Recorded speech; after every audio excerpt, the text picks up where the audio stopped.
Move Moritel, un monde nouveau vous appelle.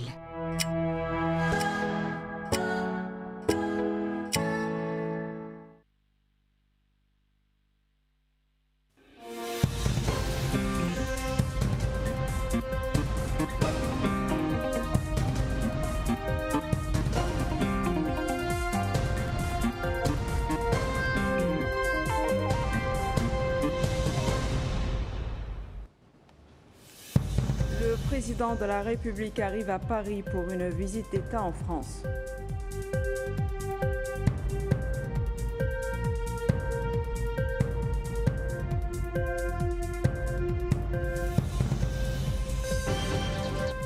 Création d'un groupe parlementaire famille et enfance chargé de la protection des droits des mères et des enfants.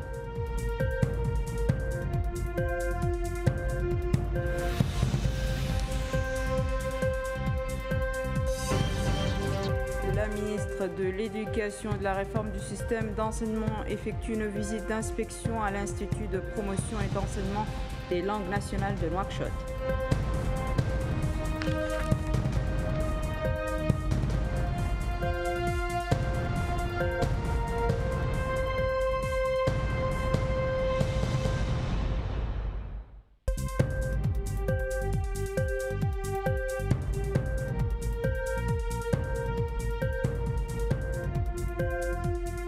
Bonsoir mesdames, mesdemoiselles et messieurs, merci de vous joindre à nous. Nous ouvrons ce journal par le courrier du président de la République, M. Mohamed El-Cheikh Ghazouani, a adressé ce mardi le message de félicitations qui suit à M. Kim Jong-un, guide suprême, président de la Commission des affaires de l'État, président du Parti travailliste de Corée, commandant suprême de l'armée populaire de la République populaire démocratique de Corée, à l'occasion de la fête nationale de son pays.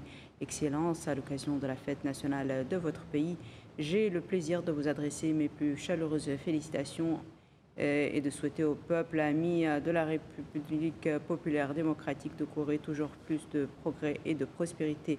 Je réaffirme également notre engagement à poursuivre nos efforts pour renforcer et développer la coopération existante entre nos deux pays au service des intérêts de nos deux peuples amis. Veuillez agréer, Excellence, l'expression de ma très haute considération, M. Mohamed El-Cheikh Ghazouani. Le président de la République, M. Mohamed El-Cheikh Ghazouani, a entamé une visite d'État en France, répondant à une invitation du président de la République française, M. Emmanuel Macron. Le chef de l'État est arrivé ce mardi soir à l'aéroport d'Orly, dans la capitale de Paris, où il a été accueilli lors d'une cérémonie officielle. La communauté mauritanienne établie dans la capitale française a réservé un accueil chaleureux au président de la République, M. Mohamed El-Cheikh Ghazouani, devant son lieu de résidence en signe de bienvenue à cette visite en France.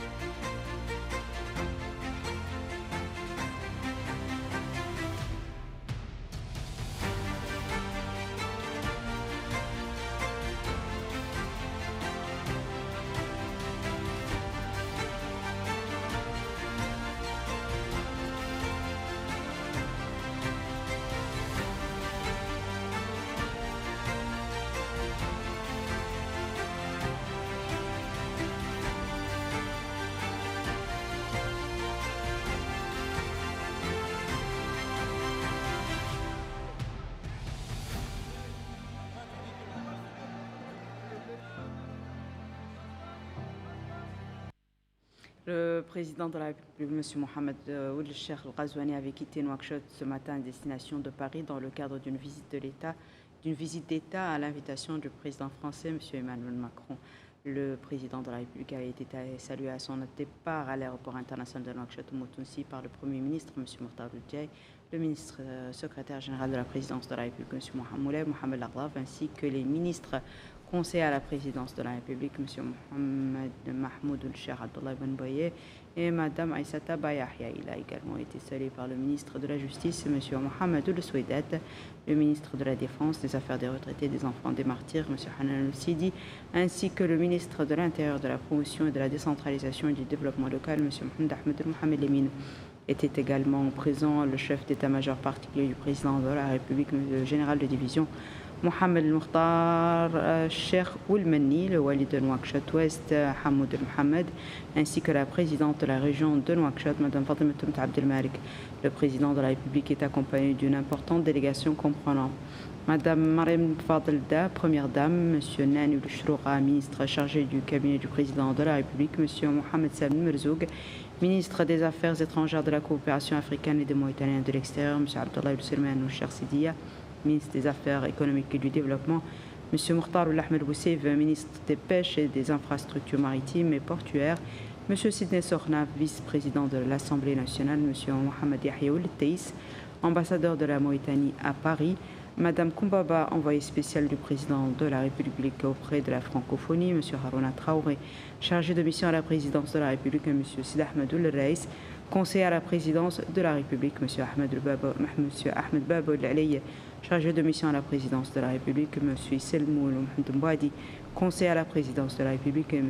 Hassan El-Ahmed, directeur général du protocole d'État. Parmi les personnalités du secteur privé figure également M. Mohamed Zeyn Abidine Cheikh Ahmed, président de l'Union nationale du patronat mauritanien. La Mauritanie et la France entretiennent des relations stratégiques solides, témoignant de l'engagement des deux pays à poursuivre leur collaboration dans divers secteurs. La visite d'État en France du président M. Mohamed El-Cheikh Ghazouani, la première depuis l'indépendance, illustre la volonté des deux pays de renforcer leur coopération bilatérale. C'est un compte-rendu de Bokar Bailaba.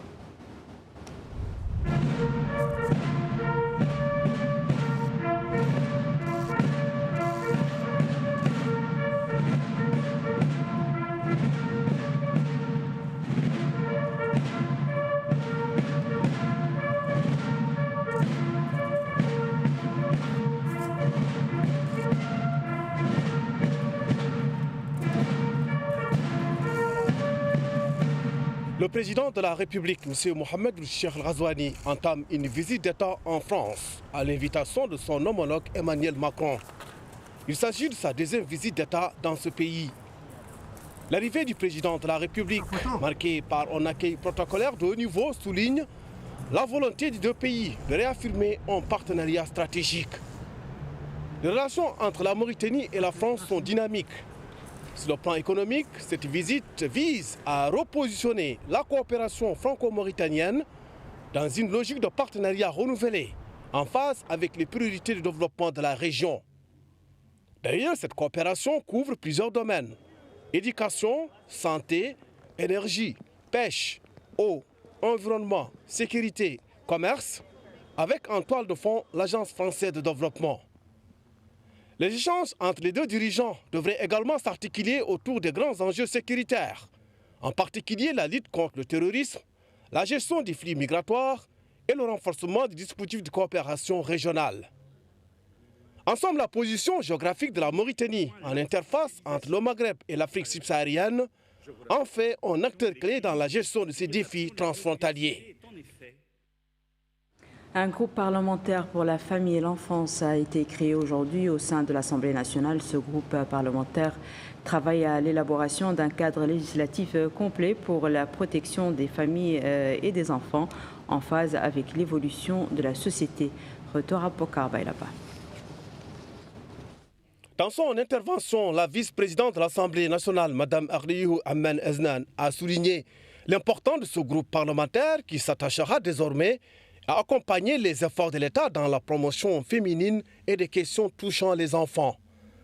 De son côté, le ministre de la Culture, des Arts, de la Communication et des Relations avec le Parlement, porte-parole du gouvernement, El-Hussein El-Meddou, a réaffirmé la disponibilité des pouvoirs publics et leur soutien à cette équipe parlementaire dans la réalisation de ces objectifs et à tous les partenaires sociaux pour accomplir leur noble mission. Le secrétaire général du ministère de l'Action sociale de l'enfance et de la famille, Hamoudi Cheikhna Ali, a déclaré que la vision de ce groupe parlementaire met en place, à savoir une famille unie et un enfant qui jouit de tous ses droits, est conforme aux orientations nationales visant à construire une société équilibrée et juste. Pour sa part, la responsable du groupe parlementaire de soutien aux questions familiales et infantiles, Mme Azoura Ment Cheikh Bedia, a souligné que la mise en place de cette équipe représente un bond qualitatif dans l'engagement des députés à promouvoir un environnement législatif qui protège la famille et garantit les droits de l'enfant. Ensemble, le lancement des activités de ce groupe parlementaire permettra de créer une mobilisation collective pour promouvoir les actions féminines et protéger les enfants. Le ministre de la Défense, des Affaires des retraités et des enfants des martyrs, M. Hanan Al-Sidi, s'est entretenu aujourd'hui avec la représentante de l'Office des Nations Unies contre la drogue et le crime en Afrique de l'Ouest et du Centre, Mme Sylvie Bertrand, en visite actuellement dans notre pays. Les discussions ont porté sur les différents domaines de coopération entre la Mauritanie et les Nations Unies, notamment dans les domaines de la lutte contre la drogue et la criminalité, ainsi que sur les moyens permettant de les renforcer. La rencontre s'est déroulée en présence du secrétaire général du ministère de la Défense, du directeur des relations extérieures et des membres de la délégation accompagnant la responsable onusienne. La ministre de l'Éducation et de la réforme du système d'enseignement a effectué ce matin une visite d'inspection à l'Institut pour la promotion et l'enseignement des langues nationales. C'est un compte-rendu de Habsalo. Renforcer l'ancrage des langues nationales dans l'école mauritanienne, une priorité au cœur d'une visite d'inspection à Nouakchott. La ministre de l'Éducation et de la réforme du système éducatif, Ouda Baba, s'est rendue à l'Institut national pour la promotion et l'enseignement des langues nationales où elle a visité les différentes installations et suivi une présentation des activités. Objectif, évaluer les progrès réalisés et soutenir les efforts engagés dans la promotion des langues nationales. Au cours de cette visite, la ministre a indiqué que l'enseignement des langues nationales constitue un pilier fondamental pour la construction de l'école républicaine en ce qu'il renforce les valeurs d'intégration et le sentiment d'appartenance nationale. Elle a également évoqué une intégration progressive et maîtrisée de ces langues dans le système éducatif en cohérence avec les objectifs de la réforme. Le directeur de l'Institut national pour la promotion et l'enseignement des langues nationales, Bousseta Diagana, revient sur les principales réalisations engagées. Au cours de cette visite, nous avons fait part de toutes les réalisations que nous avons faites depuis la création de l'Institut. En résumé, c'est la conception de manuels scolaires dans toutes les 3 langues nationales prises en compte dans le cadre de cette réforme éducative, à savoir le Pulaar, le Soninké et le Wolof. Dans chaque langue, nous avons conçu des livres de lecture pour les enfants locuteurs, mais aussi des livres de lecture pour les enfants locuteurs. Mais aussi, nous avons conçu des livres de mathématiques, des cahiers d'écriture, des guides. Nous avons aussi réalisé des manuels numériques. Et actuellement, nous sommes dans la conception des applications mobiles pour que chaque Mauritanien, où qu'il puisse être, puisse apprendre toute langue nationale du pays. Un dispositif en pleine consolidation qui accompagne la réforme éducative et renforce progressivement l'ancrage des langues nationales dans le système scolaire. Les travaux de la 5e session ordinaire de la Fédération nationale du tourisme ont débuté hier soir à Nouakchott sous le thème « Le tourisme, levier stratégique souverain pour une économie nationale durable ». Cette session vise à évaluer les acquis du secteur touristique national et à définir les perspectives de son développement afin de renforcer son rôle moteur dans le tissu économique en cohérence avec la vision stratégique de l'État. Le tourisme intérieur, une priorité nationale et une vision souveraine. Dans son discours d'ouverture, la ministre du Commerce et du Tourisme, Mme Zainab Mtahmedna, a souligné que la régularité des sessions de la Fédération témoigne de la vitalité du secteur et d'une volonté réelle d'améliorer ses performances. Elle a indiqué que le thème de cette session reflète la transformation du tourisme d'une simple activité secondaire en un choix national à dimension économique, de développement et de souveraineté. De son côté, le président de l'Union nationale du patronat mauritanien, M. Mohamed Zeyn Abidine Cheikh Ahmed, a indiqué que le secteur touristique dispose d'énormes atouts en faisant un pont de communication culturelle et une vitrine pour l'image positive de la Mauritanie. Pour sa part, le président de la Fédération nationale du tourisme, M. Mohamed Chirvoul Abdallahi, saluer les progrès notables réalisés ces dernières années grâce à la vision du président de la République, M. Mohamed Cheikh Al-Ghazouani, et la dynamique de partenariat entre les secteurs publics et privés. Les travaux se sont achevés par la réélection de M. Mohamed El Abdallah pour un nouveau mandat à la tête du bureau exécutif ainsi que l'élection des délégués de la Fédération au prochain congrès général de l'Union nationale du patronat mauritanien. Par ailleurs, l'Assemblée a décidé de changer l'appellation de la fédération qui devient désormais la Fédération nationale du tourisme et du Hajj. Les travaux d'un atelier d'échange sur des recommandations formulées lors du 4e cycle de l'examen périodique universel ont démarré aujourd'hui à Nouakchott. Mimounalo. Discuter et échanger autour des recommandations acceptées par le gouvernement dans le cadre des résultats de la 4e session de l'examen périodique universel, EPU. Tel est l'objectif de cet atelier consultatif.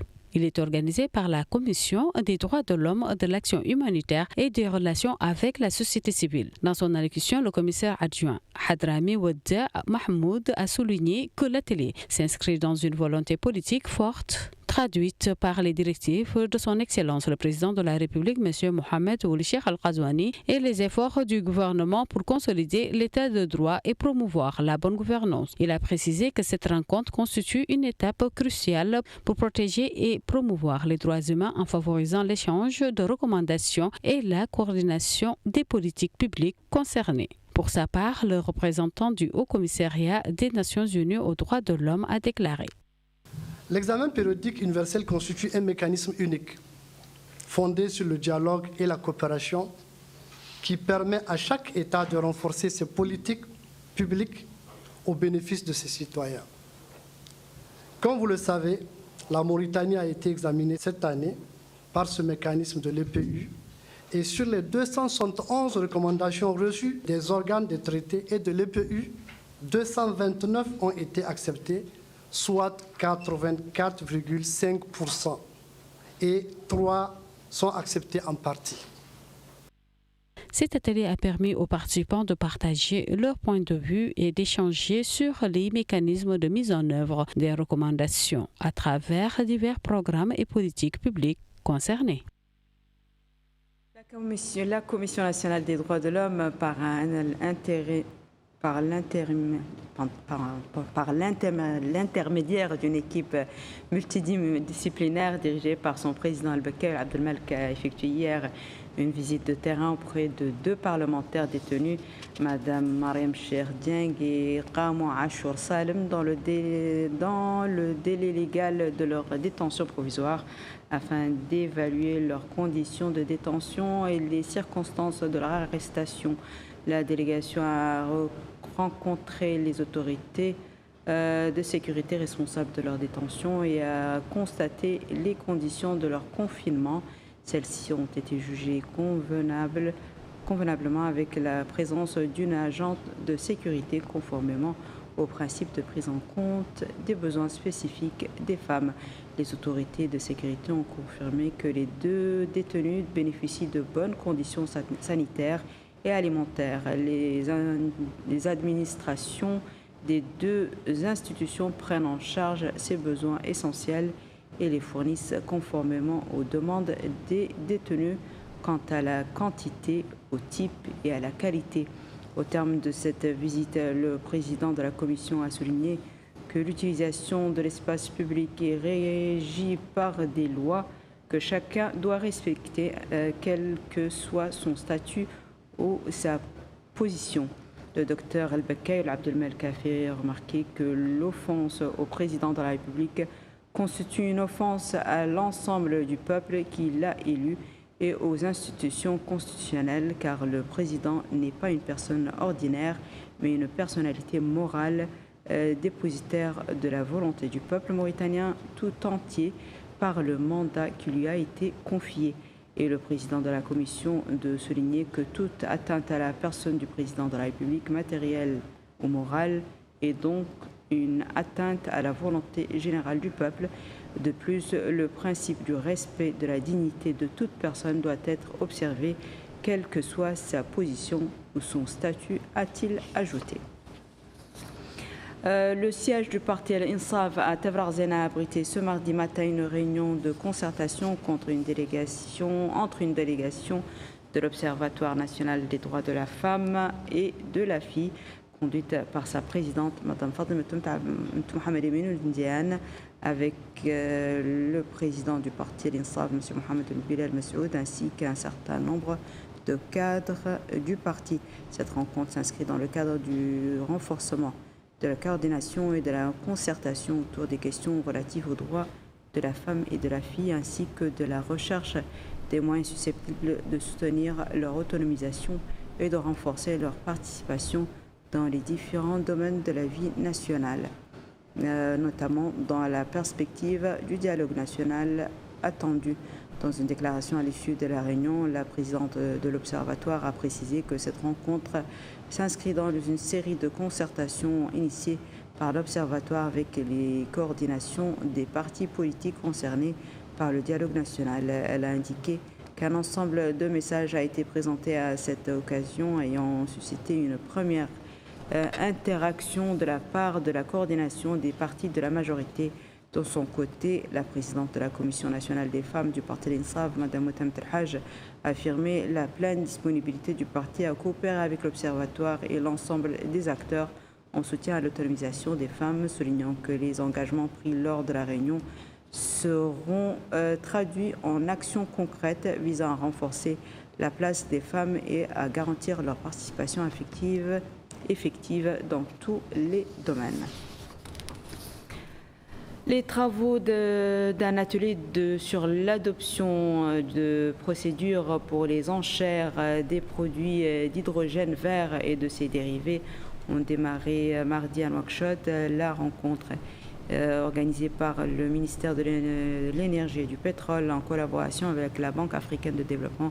Cet atelier de 2 jours vise à soutenir le programme de développement du secteur de l'hydrogène vert en Mauritanie, à renforcer les capacités des différentes parties prenantes, à étudier les mécanismes proposés et à les adopter, ainsi qu'à garantir l'appropriation collective de ces outils. Mimouna Lou, toujours. Renforcer les capacités des parties prenantes, examiner et valider les mécanismes proposés et assurer une appropriation collective de ces outils. Tel est l'objectif de cette session de renforcement des capacités sur les enchères hydrogène vert. Dans son allocution, le secrétaire général du ministère de l'Énergie et du Pétrole a soutenu que l'hydrogène vert est un pilier stratégique pour notre pays. La Mauritanie a fait le choix d'agir de manière proactive en positionnant dès 2022 l'hydrogène vert comme un pilier stratégique de la transformation économique. Notre pays dispose à cet égard d'atouts majeurs, notamment en potentiel solaire et éolien, parmi les plus compétitifs au monde, une complémentarité naturelle entre ces ressources permettant une production stable ainsi qu'un accès direct à l'océan, essentiel au développement de l'hydrogène vert. Ces avantages positionnent la Mauritanie comme un futur acteur clé sur le marché international de l'hydrogène vert. Pour sa part, le représentant de la Banque africaine de développement a mis l'accent sur l'importance de l'hydrogène vert. À la Banque africaine de développement, nous sommes persuadés que le développement de l'hydrogène vert constitue à la fois un levier de décarbonisation et aussi une opportunité concrète pour la Mauritanie pour renforcer ses infrastructures, améliorer son accès à l'énergie et à l'eau et à générer les retombées économiques significatives pour la population. La Mauritanie se positionne aujourd'hui comme un acteur de premier plan sur le continent africain dans le développement de l'hydrogène vert. Le succès de ce processus repose sur une coordination entre les ministères sectoriels, les institutions publiques et les partenaires techniques et financiers, selon les organisateurs. L'Agence mauritanienne des affaires maritimes a signé ce mardi à son siège à Nouakchott un accord de coopération avec le groupe international Bureau Veritas portant sur la délivrance de certificats réglementaires et la classification des navires battant pavillon mauritanien. L'accord a été signé par la partie mauritanienne par le directeur général de l'agence, M. Cheikh Ahmedoul Sidi, et pour le groupe Bureau Veritas par le directeur des affaires réglementaires et de la classification, M. Charles Delano. Cet accord s'inscrit dans un processus de réforme globale visant à renforcer la position de la Mauritanie en tant qu'acteur maritime fiable, respectueux des normes environnementales internationales et garantissant la sécurité des marins, contribuant ainsi aux intérêts supérieurs du pays et au rayonnement du pavillon national en haute mer. L'accord repose sur 2 axes principaux. Le premier consiste à accompagner la flotte maritime nationale dans son état actuel et à œuvrer à son développement technique progressif afin de renforcer les normes de sécurité maritime. Le second concerne les nouveaux navires souhaitant intégrer le pavillon mauritanien qui seront soumis à des normes strictes garantissant leur conformité totale aux exigences internationales dès leur intégration. Dans son allocution, le directeur général de l'agence a souligné que cet accord traduit la vision du président de la République qui accorde une importance stratégique au secteur de la pêche et de l'économie maritime en tant que pilier essentiel de l'économie nationale. De son côté, M. Charles Delano a exprimé la fierté du Bureau Veritas d'être choisi comme partenaire stratégique de la Mauritanie, indiquant que celle-ci devient le 130e État à confier au groupe des missions de classification et de contrôle, ce qui renforce la position de l'entreprise comme l'une des principales sociétés de classification au niveau mondial. Ce sera tout pour ce journal, mesdames et messieurs. À présent, le rappel des titres. Le président de la République arrive à Paris pour une visite d'État en France.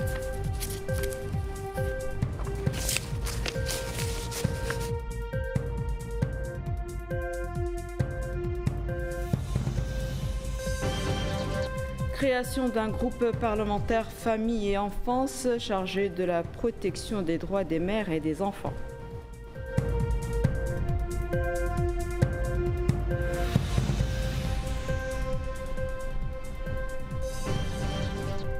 La ministre de l'Éducation et de la Réforme du système d'enseignement effectue une visite d'inspection à l'Institut de promotion et d'enseignement des langues nationales de Nouakchott.